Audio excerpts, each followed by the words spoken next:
सभी को राम राम, सनातन धर्म की जय और सभी को साधुवाद।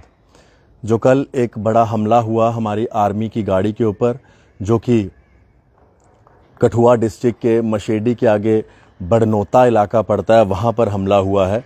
मैं आपको बता दूं, इन कायर आतंकवादियों में जो फ्रस्ट्रेशन है, जो लगातार जम्मू कश्मीर से हमने आतंकवाद का सफाया कर दिया है, उसके बाद ये फ्रस्ट्रेशन सामने आई है।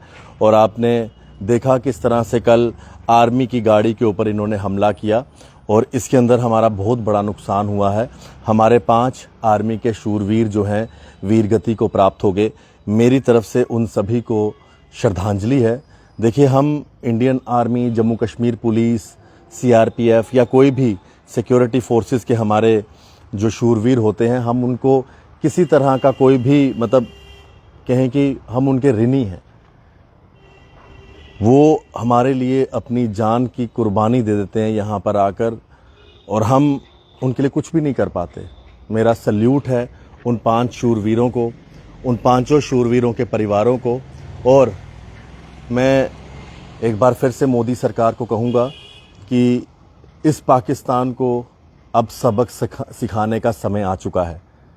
बहुत हुआ इनको स्पेयर करना, अब इनको स्पेयर करना नहीं है, क्योंकि लगातार इन्होंने जम्मू के अंदर अलग अलग इलाकों को टारगेट किया है, चाहे वो रियासी हो, चाहे वो डोडा हो, चाहे वो हीरानगर हो, चाहे अब ये मशेडी का इलाका हो।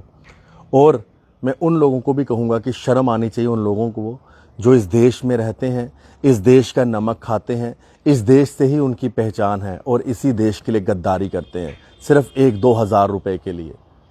1-2 हज़ार रुपये के लिए आतंकवादियों को आप संरक्षण देते हैं अपने घरों में। कितनी शर्म की बात है। कुलगाम के अंदर हमने देखा, एक घर के अंदर अलमीरा के नीचे हाइड आउट बनाया हुआ था। अब ये जिसका घर है उसने भी तो इन आतंकवादियों को शरण दी हुई थी।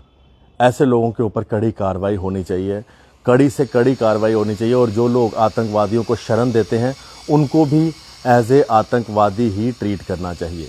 मेरी तरफ से शत शत प्रणाम है 5 शूरवीरों को, जिन्होंने हमारे देश में इन आतंकवादियों से लड़ते हुए अपनी जान की कुर्बानी दे दी। हम इनका ऋण कभी नहीं चुका सकते।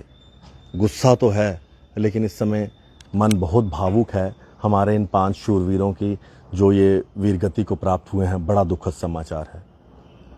आप लोग देखते रहें जेके मीडिया, हम आपको अपडेट करते रहेंगे। हमारे कॉरेस्पॉन्डेंट सरबजीत इस समय उसी जगह पर हैं, ग्राउंड ज़ीरो से, वहाँ से भी आपको रिपोर्ट दिखाते रहेंगे। साधुवाद।